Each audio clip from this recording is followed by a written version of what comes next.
ஹல்லேலூயா, ஹல்லேலூயா. கர்த்தர் தேவஜனமே, ஆண்டவர் நமக்குள்ளே ஒரு மகிமையை வைத்திருக்கிறார். ஆமென். பைபிள் பாஸ் சொல்லுங்க, மகளே, உனக்குள்ள ஆண்டவர் தன்னுடைய மகிமையை வைத்திருக்கிறார். ஆமென், ஹல்லேலூயா. கர்த்தர் நமக்குள்ளே தேவ மகிமை வைத்திருக்கிறார். கர்த்தர் நமக்குள்ளே தேவ பிரசன்னத்தை வைத்திருக்கிறார். கர்த்தர் நமக்குள்ளே தெய்வத்துடைய வெளிப்பாடுகளை வைத்திருக்கிறார். கர்த்தர் நமக்குள்ளே தெய்வத்துடைய கிருபை வைத்திருக்கிறார். அதுதான் அந்த கிருபை தான் இந்த நாள் வரைக்கும் கர்த்தர் நடத்தி கொண்டு போகிறார். ஹல்லேலூயா, கர்த்தர் ஆமென், ஹல்லேலூயா. அந்த கிருபை தான் இந்த நாள் வரைக்கும் 35 ஆண்டு காலமாக இந்த ஊழியத்தில் கர்த்தர் நிலைநிற்க பண்ணியிருக்கிறார். ஆமென், ஹல்லேலூயா. அவர் கிருபை இல்லாவிட்டா என்னைக்கோ ஊழியத்தை விட்டு ஓடி போயிருப்போம். அவருடைய கிருபை இல்லாவிட்டா என்னைக்கோ விசுவாசத்தை விட்டு ஓடி போயிருப்போம்.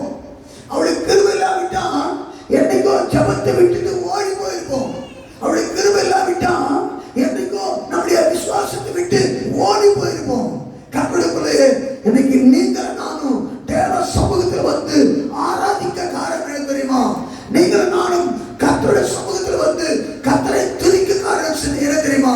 அவருடைய மகிமையை நமக்குள்ள வைத்திருக்கிறார். ஹல்லேலூயா, ஆமென், ஆமென், ஆமென், ஆமென். அவன் எல்லாம் கிடக்கிறது. ஹல்லேலூயா, ஆமென். அவருடைய மகிமையை கர்த்தர் எனக்குள்ள வைத்திருக்கிறார். அவருடைய பிரகாசத்தை கர்த்தர் எனக்குள்ள வைத்திருக்கிறார். அவர் வெளிப்பாட்டை கர்த்தர் எனக்குள்ள வைத்திருக்கிறார். அவர் தரிசனத்தை கர்த்தர் எனக்குள்ள வைத்திருக்கிறார். ஹல்லேலூயா. அவர் சித்தத்தை நிறைவேற்றும்படியாக அந்த தேவ சித்தத்தை தேவன் எனக்குள்ள வைத்திருக்கிறார்.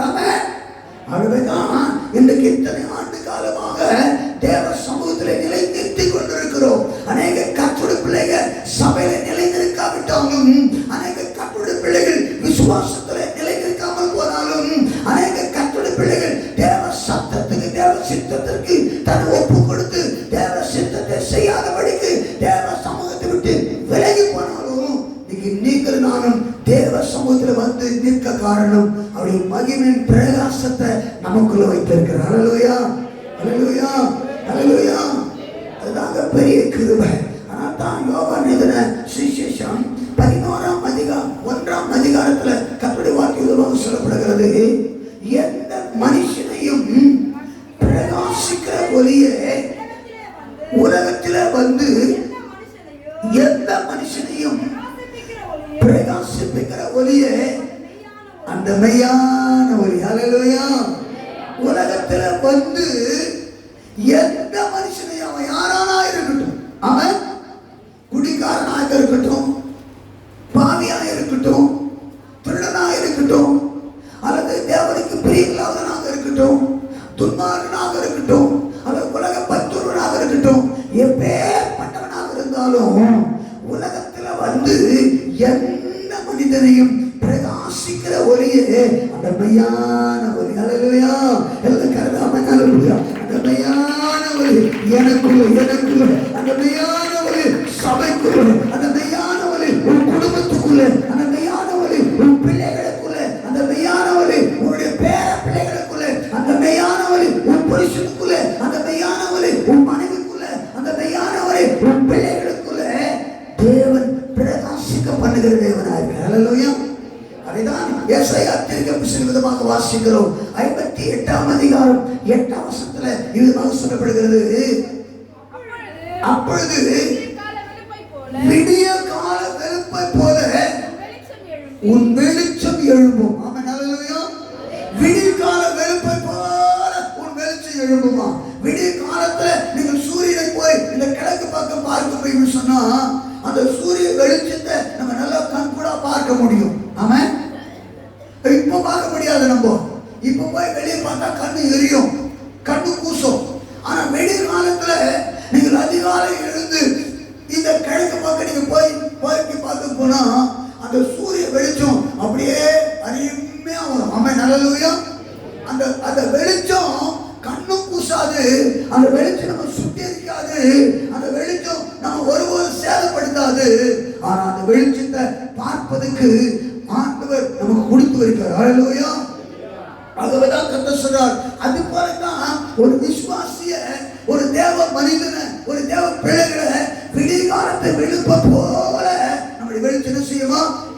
எழும்பி வரும். ஆமென் அல்லேலூயா, ஆமென் அல்லேலூயா. நீங்க மங்கி போயிருக்கிற கர்த்தருடைய பிள்ளையே, என்னால ஜெபிக்க முடியல, வெளிச்சத்தை நான் கொண்டு வர முடியல, நான் ஜெபத்துல பிரகாசிக்க முடியல, ஆராதனை பிரகாசிக்க முடியல. ஆமென். கர்த்தருடைய சமூகத்திலே பாடுவதற்கு, கர்த்தரை ஆராதிப்பதற்கு, கர்த்தரை துதிப்பதற்கு என்னால பிரகாசம் பண்ண முடியல. நீங்க மங்கி போயிருக்கிறாயா, அல்லது வெளிச்சத்தை, அல்லது கர்த்தருடைய பிள்ளையே உன் வெளிச்சம் மங்கி போயிருக்கிறதா? ஆனா கர்த்தரை பார்த்து சொல்லுகிறார், என் மகளே, கர்த்தர் வெடி காலத்து வெளுப்ப போல உன்னுடைய வெளிச்சம் என்ன செய்யுமா? பிரகாசிக்க பண்ணும். அல்லேலூயா. பிரகாசிக்க பண்ணுகிற தேவன் நம்முடைய தேவன். அவர் நெறிந்த நாளை ஒருபோது என்ன செய்ய மாட்டாரா? முறிக்கிற தேவன் அல்ல. அணைந்து போகிற தீவிட்டியை அவர் அணைக்கிற தேவன் அல்ல. அணைந்து போகிற தீவிட்டியை எரிய பண்ணுகிற தேவன். அல்லேலூயா. நீங்க அநேக வாழ்க்கையில் அநேக விசுவாசிங்க, அநேக குடும்பத்துல அணைந்து போகிற சூழ்நிலைக்குள்ளாக உன் குடும்பம் தள்ளப்பட்டிருக்கலாம். எனக்கு அம்மா கர்த்தருடைய பிள்ளையே, அநேக சகோதரிமார்கள் குடும்பத்தின் நிமித்தமாக அல்லது குடும்ப பாரத்தின் நிமித்தமாக உன்னுடைய வெளிச்சம் ஒரு கால் அணைந்து போயிருக்கலாம், அல்லது ஒரு கால் வெளிச்சம் குறைந்து போயிருக்கலாம். அல்லேலூயா. ஆனா இன்னைக்கு உன்னை பார்த்து சொல்லுகிறார், உன்னுடைய நீதி, உன்னுடைய வெளிச்சம் அதிகாலையில் எழும்புகிற சூரிய வெளிச்சத்தை போல உருவாகும் என்று கர்த்தர் சொல்லுகிறார். கரெக்டா? அல்லேலூயா. உருவாகும்.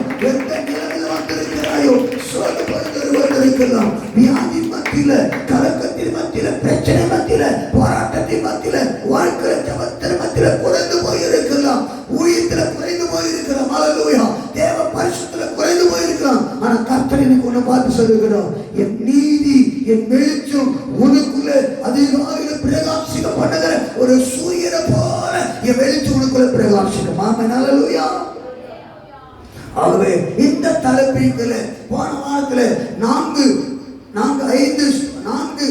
பரிசுத்தவான்களை குறித்து வேதத்தில் தியானிக்கும்படி கர்த்தர் கிருபை செய்தார். இன்றைக்கு நான்காவதாக கர்த்தருடைய வார்த்தை வாசிப்போம். புலம்பல் புஸ்தகம் 3ஆம் அதிகாரம் 2ஆம் வசனத்தை எல்லாம் எடுத்துக்கொள்வோம். புலம்பல் புஸ்தகம், அவர் என்னை வெளிச்சத்திலே அல்ல இருளிலே அழைத்து நடத்தி வந்தார். அவர் கையை எனக்கு விரோதமாகவே நித்தமும் திருப்பினார்.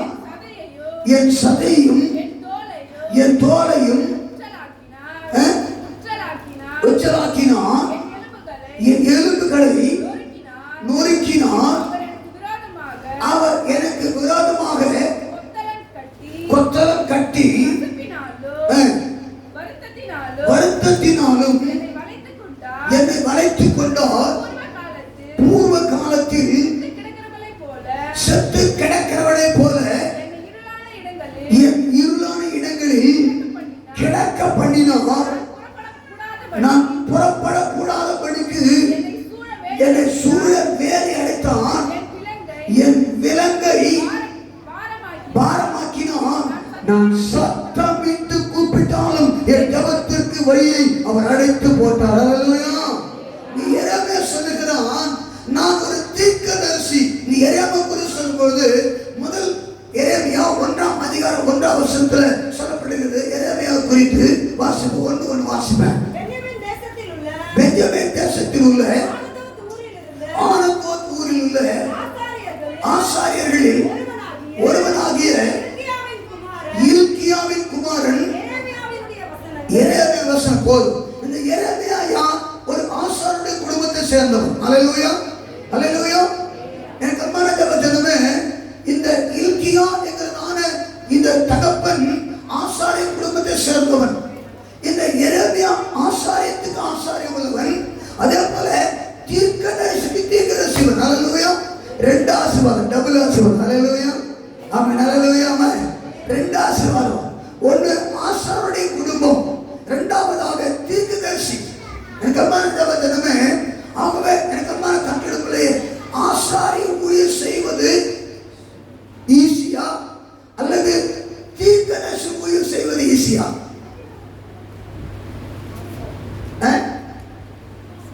ஆசாரி ஊழியர் செய்வது ஈஸியா அல்லது தீர்க்கதரிசனம் சொல்லுவது ஈஸியா? சொல்றவங்களுக்கு ஆமென். ஒண்ணு ஆசாரி ஊழியம் ஈஸி, சில பேர் கம்பெனி இருக்கிறீங்க.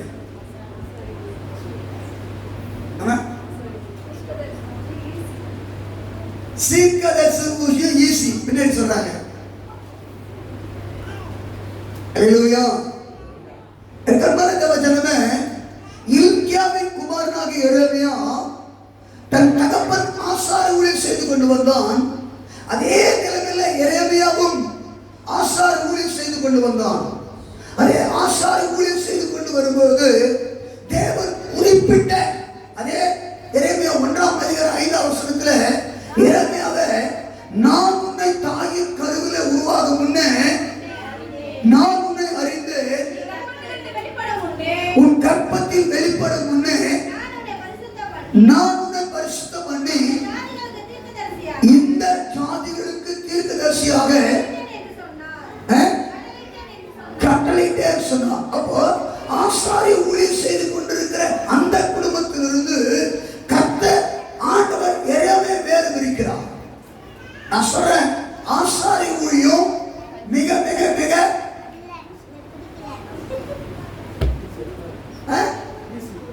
very good, easy. ஆமென், ஹalleluya. ஆசாரி ஊழியம் மிக மிக மிக ஈஸி ஈஸி. அவன் பரிசுத்த ஸ்தலத்தில் போய் இஸ்ரவேல் ஜனங்களுக்காக பலிகளை செலுத்தி பலிகளை செலுத்தப்பட்ட ரத்தத்தை கொண்டு போய் ஆசாரிய மகா பரிசுத்த ஸ்தலத்தில் இஸ்ரவேல் ஜனங்களுக்காக வேண்டுதல் செய்வது ஈஸி. ஏன்னா அவன் தன பரிசுத்தமா இருந்தாதான் அவன் திரும்ப வெளியே வரும். அவன் பரிசுத்தமா இல்லாவிட்டா பரிசுத்த ஸ்தலத்தில் ஆண்டவர் அடிச்சிடுவார். ஆசாரி ஊழியம் கடினம் தான். பரிசுத்தம் இல்லாம ஆசாரி ஊழியம் என்ன செய்ய முடியாது, செய்யவே முடியாது. பரிசுத்தம் இல்லாம ஊழியம் செய்ய முடியாது. பரிசுத்தம் இல்லாம ஆண்டவரை பாட முடியாது. பரிசுத்தம் இல்லாம ஆராதிக்க முடியாது. பரிசுத்தம் இல்லாம பிரசங்கம் பண்ண முடியாது. பரிசுத்தம் இல்லாம கர்த்தருக்கு சாட்சியாய் உலகத்தில் வாழ முடியாது. ஆகவே ஆசாரி ஊழியம் என்பது தன் ஜீவனையும் பாதுகாத்துக் கொள்ளணும். அதே போல இஸ்ரவேல் ஜனங்களின் ஜீவனையும் பாதுகாத்துக் கொள்ளணும். ஹல்லேலூயா. ரெண்டு பக்கமும், முதலாவது இஸ்ரவேல் ஜனங்களுக்காக பரிந்து பேசக்கூடிய ஆசாரி ஊழியம், இரண்டாவதாக தன்னுடைய பாவங்களுக்காக தன் அக்கிரமங்களுக்காக அவன் தேவ சமூகத்தில் பரிந்து பேசி தன்னை பாதுகாத்துக் கொள்ளக்கூடிய காரியம் ஆசாரி ஊழியம். ரெண்டு பக்கமும் கடினம் தான். ஆனாலும் தீர்க்கதரிசி ஊழியம் மிக மிக கடினமான ஊழியம். ஹல்லேலூயா, ஹல்லேலூயா, ஹல்லேலூயா. கர்த்தருடைய கட்டளைப்படி இன்னைக்கு சும்மா தெரிய சொல்லலாம், அது லேசான காரியம். கர்த்தரை ஆசீர்வதிப்பாரு, கர்த்தரை உயர்த்துவாரு, கர்த்தரை மேன்மை வைப்பாரு, அது பெரிய விஷயம், சின்ன ஆண்டவருடைய கிருபை. ஆனா அந்த காலத்துல தீர்க்கதரிசிகள் உலகத்துல வாழ்வது சாதாரணமான காரியம் கிடையாது. உதாரணமா எலியா ஆவாது முன்னாக தீர்க்கதரிசனம் ஊழியத்தை அவர் செய்வது லேசான காரியம் இல்லை. ஏன்னா ஆகாப் எப்பொழுதும் எலியாவை கொண்டு போடும்படியாக எலியா தீர்க்கதரிசனத்தை கேட்டு எலியாவுடைய வார்த்தைகளை கேட்டு எப்போது எலியாவை கொண்டு போடும்படியாகவே யெஸ்ரேல் ஆகாப் பிளான் பண்ணினான். அல்லேலூயா. அதே போல எரேமியா காலத்தில் வாழ்ந்த யோயாக்கீம் என்ற ராஜா யூத தேசத்துக்கு 2 கோத்திரத்துக்கு ராஜாவாகிய யூதா கோத்திரம். இந்த யூதா கோத்திரம் பெத்லகேம் என்கிறதான இடத்துல வைத்து தலைநகராக கொண்டு ஆண்டு கொண்டு வந்த காலம். இந்த காலத்துல இந்த யோயாக்கீம் இந்த யூதா தேசத்துக்கு ராஜாவாக முன்குறிக்கப்பட்டு சுமார் 16 ராஜாவாக அவன் ஆண்டு கொண்டிருக்கிற அந்த காலத்துல இந்த எரேமியா தன் தீர்க்கதரிசனத்தை உரைக்கிறார். என்ன சொன்ன, தன் வெளிச்சத்தை வெளியே கொண்டு வர வேண்டும். எப்படி கொண்டு வர வேண்டும்? ஆனால் இங்கு எரேமியா சொல்றார் 2ஆம் வசனத்துல, அவர் என்னை வெளிச்சத்திலே அல்ல இருளிலே அழைத்து நடத்தி வந்தார் என்று எரேமியா சொல்றார். உண்மைதான். ஆண்டவருடைய வெளிச்சம் எரேமியாக்குள்ள இருந்தாலும், ஆண்டவருடைய தரிசனம் எரேமியாக்குள்ள இருந்தாலும், ஆண்டவருடைய வெளிப்பாடு எரேமியாக்குள்ள இருந்தாலும், அவரை சுற்றி இருக்கிற சூழ்நிலைகள், அல்லேலூயா, அவரை சுற்றி நடக்கிற சம்பவங்கள், அவரை சுற்றி நடக்கிற காரியங்களை குறித்து அவன் பார்க்கும்போது, ஐயோ ஆண்டவரே, ஒரு நான் இருளின் மத்தியில அல்லது கொலைக்காரர்கள் மத்தியில, ஆண்டவரே பாவியின் மத்தியில ஆண்டவரே நான் சஞ்சரித்துக் கொண்டிருக்கிறேனே, எப்போது எனக்கு சாகுவர் என்று சொல்ல முடியாத ஒரு சூழ்நிலை, எப்போது எனக்கு விபத்து வரும் என்று சொல்ல முடியாத சூழ்நிலை. காரணம், இந்த எரேமியா யோயாக்கீமையும் யோயாக்கீமுடைய அரசாட்சி குறித்து தேவன் சொன்ன வார்த்தையை அப்படியே யோயாக்கீம் சொன்னபடினாலே யோயாக்கீம் மூலமாக எரேமியாவுக்கு பயங்கர போராட்டம் வந்தது. ஹல்லேலூயா, ஹல்லேலூயா. சிறைக்குள்ள தள்ளப்பட்டான், சிறைக்குள்ள பாடுகள் அனுபவித்துக் கொண்டிருக்கிறான், சிறைக்குள்ள கஷ்டங்களை அனுபவித்துக் கொண்டிருக்கிறான், சிறைக்குள்ள தன்னுடைய காலங்களை கழித்துக் கொண்டிருக்கிற அந்த சமயத்தில் கூட தன் ஜனத்தை குறித்து, தன் ராஜாவை குறித்து, தன் மேய்ப்பரை குறித்து, தன் ஆசாரை குறித்து ஒரு பாரம் எரேமியாவுக்கு இருந்தது. ஹல்லேலூயா. ஏற்கனவே போன வாரத்துல சொன்னேன், ஆண்டவர் எரேமியாவுக்குள்ள வெளிப்படையாக கொடுத்த 4 காரியங்கள். ஒன்று, ராஜாவை குறித்து வெளிப்படையாக இந்த எரேமியா சொன்னபடினாலே. இரண்டாவது, இஸ்ரவேல் ஜனங்களுடைய குறைகளை பாவங்களை சுட்டி காட்டினபடினாலே. மூன்றாவதாக, ஆசாரியர்கள் வேதபாரகர்கள் சபையில ஆசாரி ஊழியம் செய்யாதபடிக்கு மந்தைகளை சிதற விட்டு, மந்தைகளை அடித்து, மந்தைகளை சின்னாபின்னமாக்கி, மந்தைகளுடைய வீணான காரியங்களால மந்தைகளை சேதப்படுத்துகிற மேய்ப்பர்கள் அன்றைக்கு உண்டு. ஹல்லேலூயா. ஆகவே 4 விதமான சூழ்நிலைகள் அன்றைக்கு நிலவி கொண்டிருக்கிற அந்த காலகட்டத்தில் தான் ஆண்டவர் எரேமியா தூக்கி எழுப்புகிறார். எரேமியா, நான் உன்னை அனுப்புகிறேன், நான் உன்னோடு கூட இருக்கிறேன், நீ போ, என் ஜனங்களுக்காக பரிந்து பேசு, நீ போ, ஆசாரியருக்காக பரிந்து பேசு, நீ போ, மேய்ப்பருக்காக பரிந்து பேசு, நீ போ, ராஜாவுக்காக பரிந்து பேசு என்று சொல்லி ஆண்டவர் எரேமியா தீர்க்கதரிசி வரச்சொன்னாக கொண்டு போனார். ஆகவே எனக்கு அன்பான தேவ ஜனமே, தீர்க்கதரிசன வரம் என்பது மிகவும் மிகவும் ஒரு கடினமான ஒரு ஊழியம். ஹல்லேலூயா, ஹல்லேலூயா. நீங்க சொல்லுவாங்க, சொல்லிட்டு நிறைவேறனா அந்த பாஸ்டர் தீர்க்கதரிசி சொன்னார், எனக்கு என்ன வரல, ஆமா என்ன வரல, பொய் தீர்க்கதரிசி. பிரசவ சொல்லியிருக்கோம், இயேசு 2020 வந்துடுறாருன்னு சொல்லி. இது பொய்யான தீர்க்கதரிசனம். அது நம்பவும் கூடாது, சொல்லவும் கூடாது. சில பேர் 2000 இயேசு வருவான்னு சொல்லிட்டாங்க, 2000 உலகம் அழிந்து போயின்னு சொல்லிட்டாங்க. ஆமா, இதெல்லாம் கள்ள தீர்க்கதரிசனம். ஆகவே கர்மான கர்த்தருடைய கொலையே தீர்க்கதரிசனம் என்பது தேவ சமூகத்திலிருந்து டைரக்டாக வாங்கி தன் ஜனங்களுக்கு சொல்வதுதான் தீர்க்கதரிசனம். நாளைக்கு நடக்க போற சம்பவங்கள், அல்லது அடுத்த மாதம் நடக்க போற சம்பவங்கள், அல்லது அடுத்த வருடத்தில் நடக்க போற சம்பவங்களை குறித்து ஆண்டவர் திட்டவட்டமாக தீர்க்கதரிசியோடு கூட பேசி, அந்த தீர்க்கதரிசியானவன் தன் வாழ்க்கையில எப்பேற்பட்ட எதிர்ப்புகள் வந்தாலும், எப்பேற்பட்ட கொலை வெற்றிகள் வந்தாலும், எப்பேற்பட்ட அவமானங்கள் வந்தாலும், எப்பேற்பட்ட துன்பங்கள் வந்தாலும் எவனுக்கும் யாருக்கும் பயப்படாதபடிக்கு தைரியமாய் உச்சரிக்கிறானே, தைரியமா சொல்லுகிறானே, அதுதான் தீர்க்கதரிசனம். கரத்தடி ஹல்லேலூயா, ஆமென், ஹல்லேலூயா, ஹல்லேலூயா, ஆமென். தீர்க்க தரிசனம் என்பது லேசான காரியம் இல்லை. தீர்க்க தரிசன வரம் என்பது லேசான காரியம் இல்லை. ஆகவேதான் பவுல் சொல்லும்போது தீர்க்க தரிசனம் செய்யுங்க, நாடுங்க, அந்நிய பாஷை பேசுவதற்கு நாடுங்க, நவமான பாஷையில பேசுவதற்கு நாடுங்க.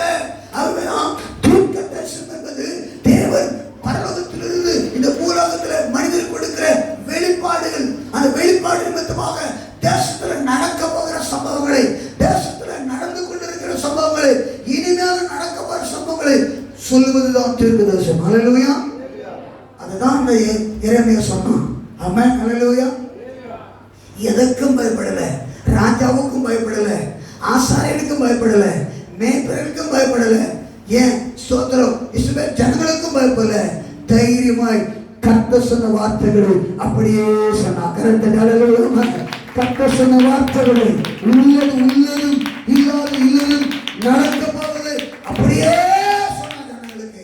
அது நிமித்தமாக எரேமியாவுக்கு மிகவும் உபத்திரம் வந்தது. அது நிமித்தமாக எரேமியாவுக்கு மிகவும் பாடு வந்தது. அது நிமித்தமாக எரேமியாவுக்கு மிக துன்பங்கள் வந்தது. அது நிமித்தமாக மரணமே சம்பவக்கூடிய நிலைமை வந்தது. ஆனால் கர்த்தர் எரேமியாவை கர்த்தர் பாதுகாத்தார். ஹல்லேலூயா. அவருடைய கர்மான கர்த்தருடைய பிள்ளையே, 4 காரியங்களை குறித்து எரேமியா தீர்க்கதரிசி தன் தேசத்துக்காக சொன்னான். அது முதலாவதாக ஸ்தோத்திரம், யோயாக்கீம் ராஜாவை குறித்து சொல்லப்பட்ட காரியங்கள். ஒரே ஒரு வார்த்தை மாத்திரம் நான் சொல்லி முடிக்கிறேன். ராஜாவை பார்த்து சொன்ன வார்த்தைகள் 2 ராஜாக்கள் புஸ்தகம் 23ஆம் அதிகாரம் 36ஆம் வசனம் 37ஆம் வசனத்தை வாசிப்போம். யோயாக்கீம் ராஜாவாகிற போது 25 வயதாயிருந்து 11 வருடம் எருசலேமில் அரசாண்டான். பூமா ஊரானாகிய எதாயம் குமாரத்தி ஆகிய அவன் தாயின் பேர் எபுத்தாள். 37 வசனம் எல்லாத்தையும் எடுத்துக்குவோம். அவன் தன் பிதாக்கள் செய்து வந்தபடி எல்லாம் கர்த்தரின் பார்வைக்கு பொல்லாப்பானதை செய்தான். அல்லேலூயா. இந்த யூதாவின் ராஜாவாகிய யோயாக்கீம் யூதாவுக்கு 18வது ராஜா. 18வது ராஜா.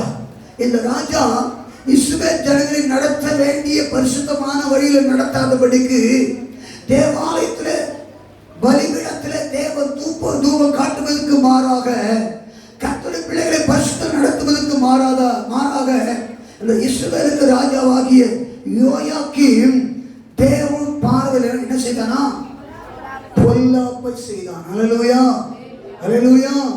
பொல்லாப்பை செய்தான். எனக்கு அன்பான சகோதரா, எனக்கு அன்பான சகோதரி, ஒரு தேசம் ஒரு தலைவன் நம்பி இருக்கிறது. ஓகேவா? இன்னைக்கு நம்ம இந்தியா தேசம் மோடி நம்பி இருக்கிறது. உதாரணம் சொல்ல போனா அல்லேலூயா. அதே போல ஒரு தேசம் நம்முடைய தலைவர் நம்பி இருக்கிறது. ஒரு தமிழ்நாடு நம்முடைய மு.க. ஸ்டாலின் மதிப்புக்குரிய முதலமைச்சர் மு.க. ஸ்டாலின் நம்பி இருக்கிறது. அல்லேலூயா, அல்லேலூயா.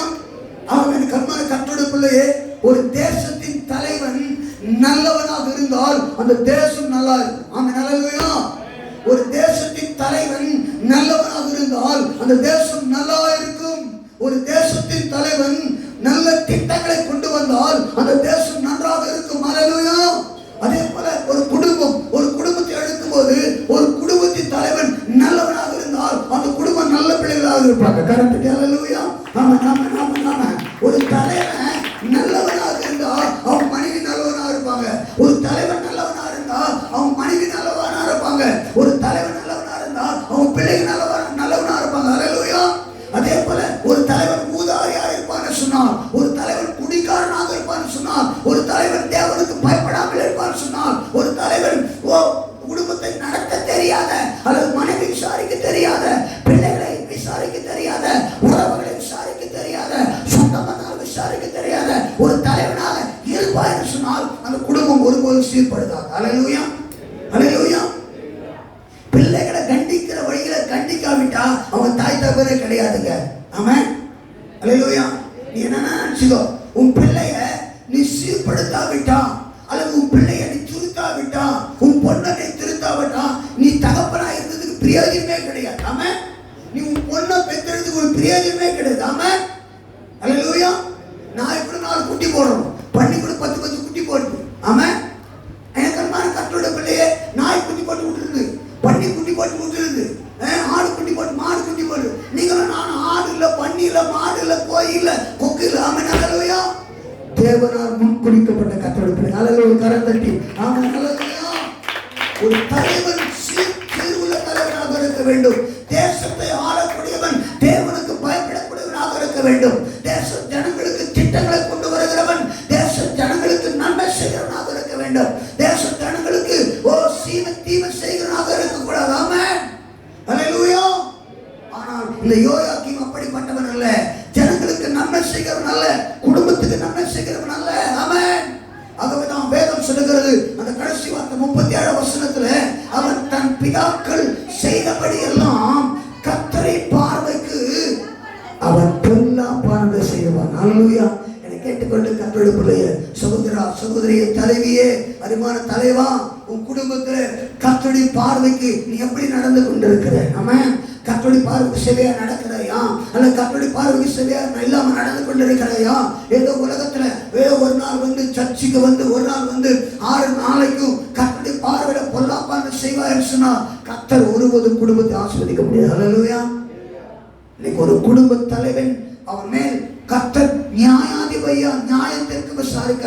நீங்க என் குடும்பத்துல என் மனைவி என் பிள்ளைங்க பரிசுத்தமா இருந்தா கர்த்தர் என்ன நியாயம் விசாரிக்கிறார். அல்லேலூயா. என் பிள்ளை பரிசுத்தமா நடக்கலாம், கர்த்தர் என்னை குறித்து என் பிள்ளை குறித்து கர்த்தர் என் மேல கணக்கு கேட்கிற தேவனா இருக்கிறார். அதே போல கர்த்தருடைய பிள்ளையே, நீங்களும் உன் பிள்ளைங்க பரிசுத்தமா வாழ சொன்னா நீங்களும் கர்த்தருக்கு கர்த்தருடைய பிள்ளையே தேவனுக்கு பயந்து வாழ சொன்னா, தேவனுக்கு பரிசுத்தமா வாழ சொன்னா உங்க பிள்ளைகள் நிமித்தம் தாய் தகப்பன் தேவ சமூகத்துல கணக்கு ஒப்பிக்க வேண்டும். ஆமென், அல்லேலூயா. கற்றெடுப்பில்லை. இன்னைக்கு அநேக பெற்றோர்மார்கள், அநேக ஸ்தோத்திரம் தாய் தகப்பன்மார்கள் தன் பிள்ளையை குறித்த கவலையே கிடையாது. ஆமாம், தன் பொண்ணுங்களுக்கு குறித்த கவலையே அது எங்கே போச்சே தெரியாது. பாஸ்டர் எங்கம்மா போச்சு பையன், அவன் எங்கே போனான்னு தெரியல, நைட்டு 10 மணிக்கு வருவான் பாஸ்டர். சோறு நான் கூட போட மாட்டேன், அவனை குண்டாயிட்டு சோறு போட்டு சாப்பிட்டு பார்த்துக்குவான். சோறு துண்டுறது கூட அம்மா அப்பாவுக்கு தெரியாது. நாய் துஞ்சா, கோய் துஞ்சா, பேய் துஞ்சா கூட தெரியாது. கட்டுரை பிள்ளையே நோ.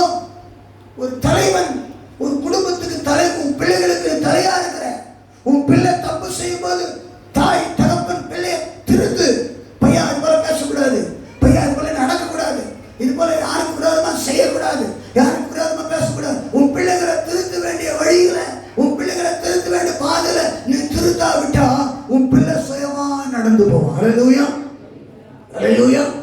அவர்தான் நீதிமொழியில் வாசிக்கிறோம், பிள்ளை ஆண்டனை நடத்த வேண்டிய வழியில நடத்து, அவன் முதிர் வயதானாலும் அவன் கைவிடாதிருப்பான். அல்லேலூயா. நீங்க சண்டே ஸ்கூல் நடத்த தெரியுமா? சத்தியத்தை போதிப்பதற்காக. அவன் அல்லேலூயா. உன் பிள்ளைகளை நடத்த வேண்டிய வழியில நடத்து, அவன் முதிர் வயது வரைக்கும் அவன் எப்படி இருப்பானா? கைவிடாத இருப்பானா. பிள்ளைகளை வழி நடத்தணும், பிள்ளைகளை ஜெபத்துல நடத்தணும், பிள்ளைகளுக்கு சர்ச்சுக்கு வரான்னு சொல்லணும். சும்மா பிள்ளைகளை சும்மா ஊர் சுத்த விடக்கூடாது. அவன் அங்க போவோம், இங்க போ, அங்க போ, இங்க. ஒவ்வொரு நாளும் கர்த்தருடைய ஆராதனையில உன் பிள்ளைகளை கொண்டு வந்து நிக்க வைக்கணும். ஆமென், அல்லேலூயா. அது உன் மேல உள்ள கடமை. பெற்றோர்களே ஜாக்கிரதை. வேதம் சொல்லுகிறது, எபேசியர் 6ஆம் அதிகாரம் 1ஆம் வசனத்துல, பிள்ளைகளே உன் பெற்றோருக்கு கர்த்தருக்குள் கீழ்ப்படியுங்க, இது நியாயம். பிள்ளைகள் பெற்றோருக்கு எல்லாவற்றிலும் கீழ்ப்படிந்திருக்க வேண்டும். ஆமென்.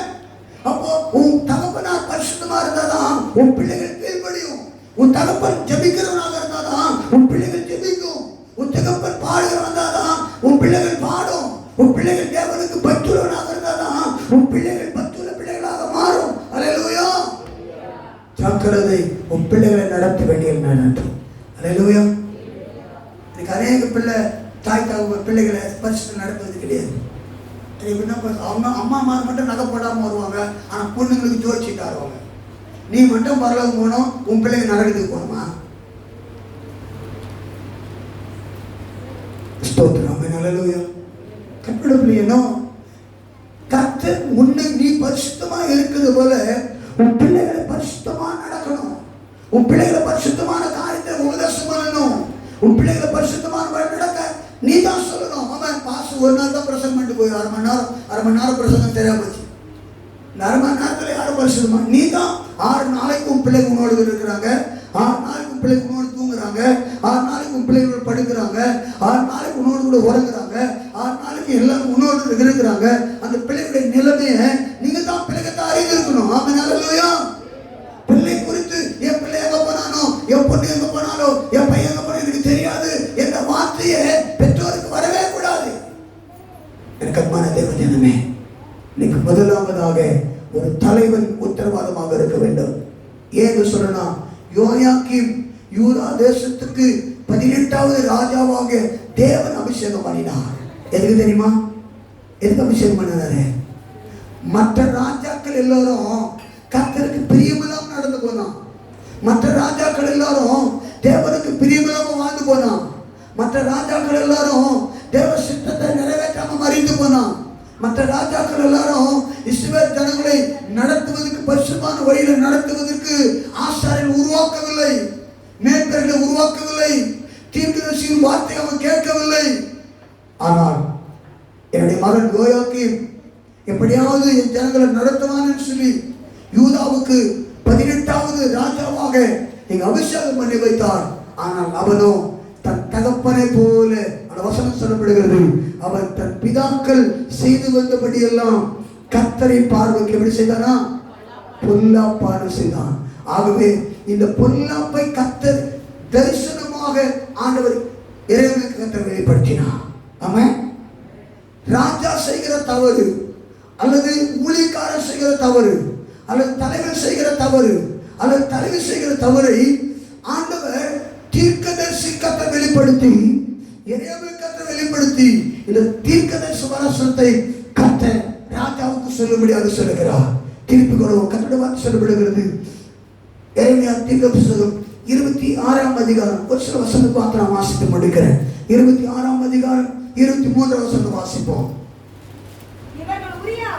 இவன் உரியாவை எகிப்திலிருந்து கொண்டு வந்து அவனை யோயாக்கீம் ராஜாவினிடத்தில் விட்டார்கள். அவன் பட்டயத்தாலே அவனை வெட்டி அவன் உடலை நீச ஜனங்களின் பிரேத குழிகளிடத்திலே எரிந்து விட்டான் என்றார்கள். போதும். என்னமான தேவ ஜனமே, இந்த யோயாக்கீம் அரசாட்சி செய்து கொண்டு வந்த அந்த காலத்தில் 2 தீர்க்கதரிசிகள் இந்த யோயாக்கீமுக்கு விரோதமாக தீர்ப்பு கொடுத்தாங்க.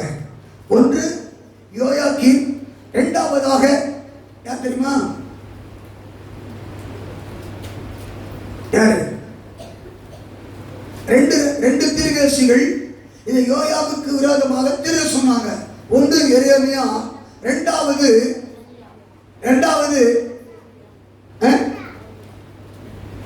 வந்து வரமாட்டேங்குது வாசிக்கிறோம். இரண்டாவது உரியா. அல்லேலூயா. எங்க ஊர் வந்து சத்தமா சொல்ல மாட்டேங்கிறீங்க. இரண்டாவது உரியா தீர்க்கதரிசி.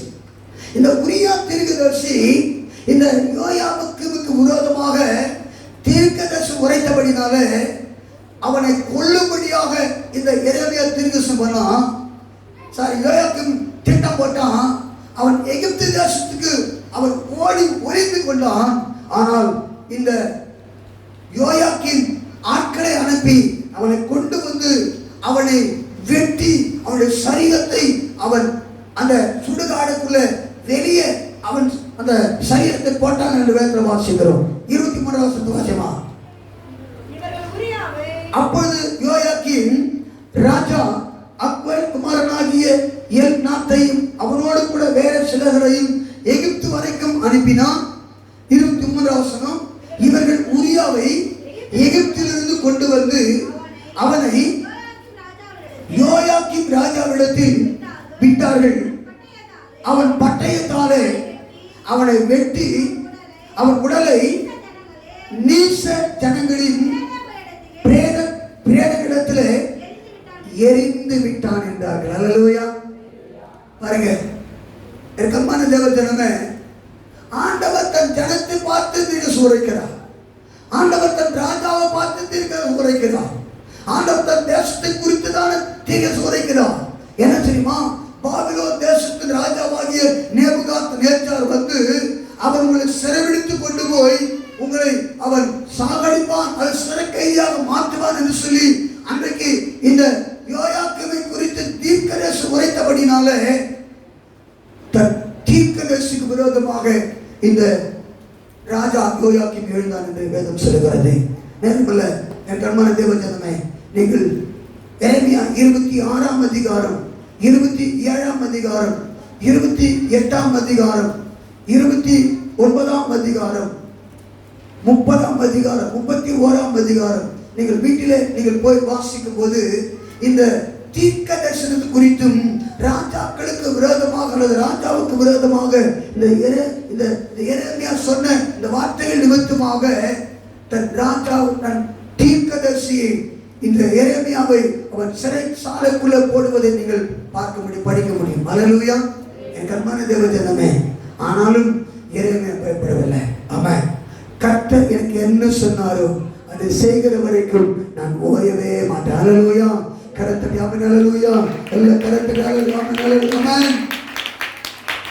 அதே 36ஆம் அதிகாரம் 29 30 வசனத்தை வாசிக்கும் போது எரேமியா 36ஆம் அதிகாரத்தை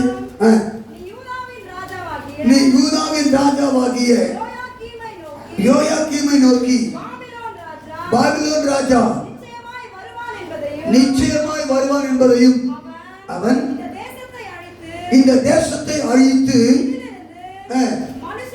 மனுஷரையும் மிருகங்களையும் ஒழிய பண்ணுவான் என்பதையும் நீ ஆகில் எழுதினதே என்று சொல்லி அந்த சுருளை நீ சுட்டறிந்தாய் என்று கர்த்தர் சொல்ல. போதும்.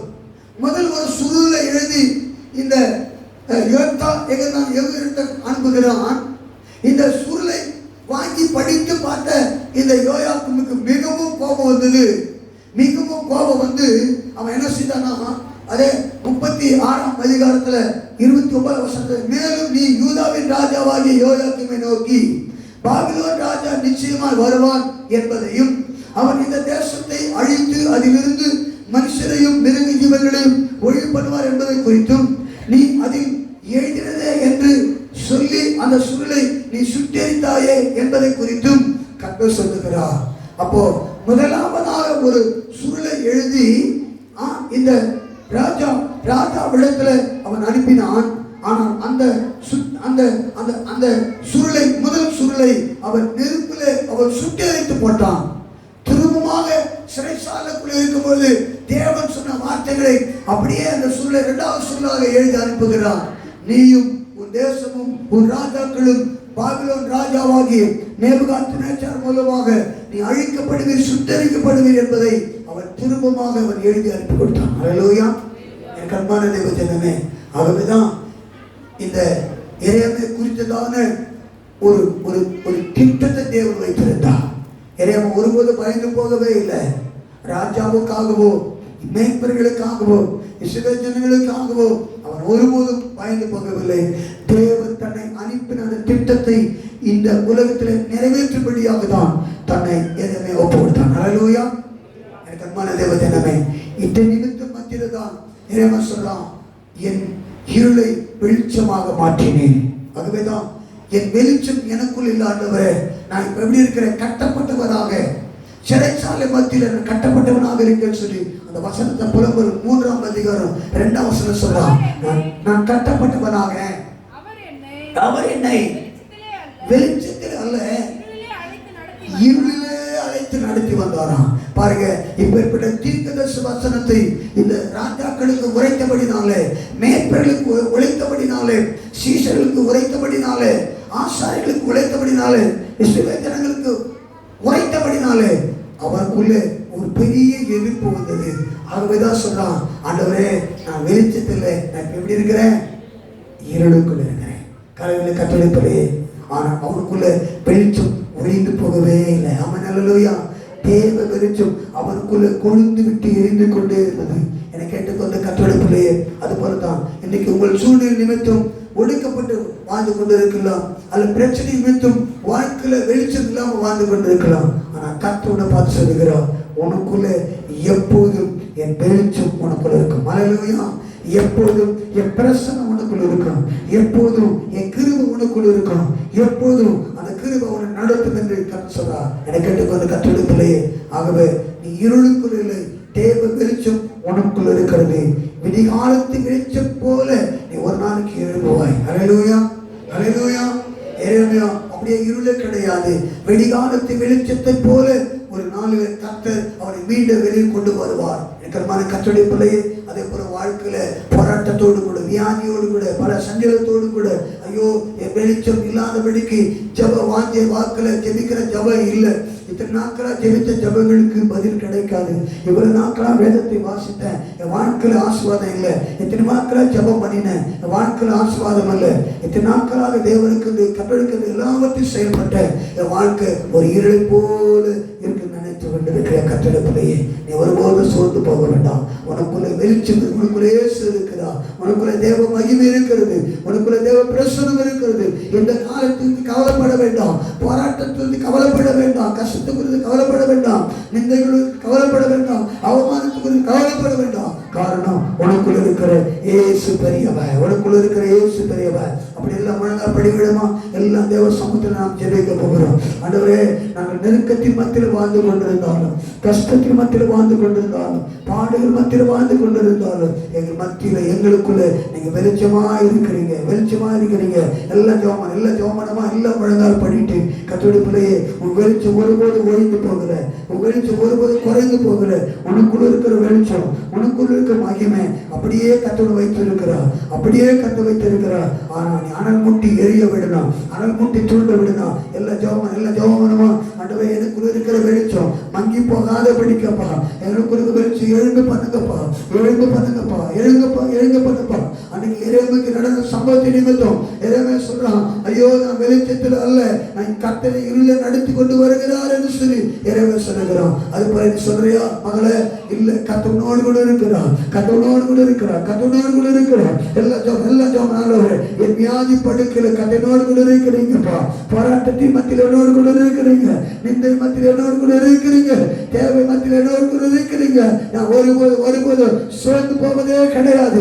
எனக்குள்ள இருக்கிற இயேசு பெரியவர், எனக்குள்ள இருக்கிற மகிமை பெரியது, எனக்குள்ள இருக்கிற மகிமை பெரியது. எல்லாம் சொல்லாம நீ பிரகாசிக்கிற தேவனப்பா, பிரகாசிக்கப்படுகிற தேவன். எந்த மனுஷியும் எப்பேற்பட்ட சூழ்நிலையும் ஆண்டவரே பிரகாசிக்கப்படுகிற தேவன். காலவேளை கற்றெடுப்பிலே எல்லா தேவ சுமப்பு கொடுத்த ஜோம் ஆண்டவரே, இந்த மாதத்தில் என்னை எப்படி நடத்தி வந்தீங்க நான் நினைத்து பார்க்கிறேன் ஆண்டவரே, நினைத்து பார்க்கிறோம். நல்ல தகப்பனே, இந்த கால வேலைக்காக நன்றி செலுத்துகிறேன். இயேசுவின் நாமத்தினாலே அப்பா நீர் கொடுத்த நல்ல வார்த்தைகளுக்காக உமக்கு ஸ்தோத்திரம். விடிய காலத்து வெளிப்பு போல உன் வெளிச்சம் எழும்பும் என்று சொல்கிறப்பா. அதுபோல தகப்பனே, தன் பிள்ளைகள் ஆண்டவரை விடிய காலத்தை வெளிப்பு போல கர்த்தருக்காக எழும்பட்டு ஆண்டவரே, இது எழும்பாதபடிக்கு அநேக சூழ்நிலைகள் அவருக்குள்ள கடந்து வந்தாலும், அநேக போராட்டங்கள் கடந்து வந்தாலும், அநேக பிரச்சனைகள் கடந்து வந்தாலும், அது ஒருபோதும் தகப்பனே தன் வெளிச்சம் அமைக்கி போடாதபடிக்கு தன் வெளிச்சத்தை சுடர்விட செய்யும்படியாக ஜெபிக்கிறேன். ஒவ்வொரு மக்களுக்காக ஸ்தோத்திரம். ஒவ்வொரு விசுவாச குடும்பங்களுக்கு கர்த்தர் ஆசீர்வதிங்க. ஒவ்வொரு விசுவாச ஆண்டவரே பிள்ளைகளை கர்த்தர் ஆசீர்வதிங்க. கர்த்தாவே, இந்த வாரம் முழுவதும் கர்த்தருடைய கிருபை கர்த்தருடைய ஆசீர்வாதமும் தன் பிள்ளைகளோடு தங்கி இருக்கும்படி நான் ஜெபிக்கிறேன். மனதார வாழ்த்துகிறேன், ஆசீர்வதிக்கிறேன். அப்படியே செய்யுங்க. இயேசுவின் நாமத்தினால ஜெபிக்கிறோம் எங்கள் ஜீவனுள்ள நல்ல பிதாவே. ஆமென், ஆமென், ஆமென். என் ஆத்துமாவே கர்த்தரை ஸ்தோத்திரி, என் முழுமை பரிசுத்த நாமத்தை ஸ்தோத்திரி. ஆத்துமாவே கர்த்தரை ஸ்தோத்திரி, கர்த்தர் செய்த சகல உபகாரங்களை ஒருபோதும் மறவாதே. ஆமென், ஆமென். நம்முடைய ஆண்டவராகிய இயேசு கிறிஸ்துவின் கிருபையும் பிதாவின் அன்பும் பரிசுத்த ஆவியானவரின் ஐக்கியமும் சமாதானமும் சந்தோஷமும் கர்த்தருடைய கிருபை கர்த்தருடைய வழி நடத்துதலும் நம் அனைவரோடு கூட வர தடைப்பட்ட கர்த்தருடைய பிள்ளைகளோடு கூட உலகத்தின் பரிசுத்தங்களோடு கூட இன்றும் என்றும் சதா காலங்களிலும் கர்த்தருடைய வருகை மட்டும் நிலைத்திருப்பதாக. ஆமென், ஆமென், ஆமென்.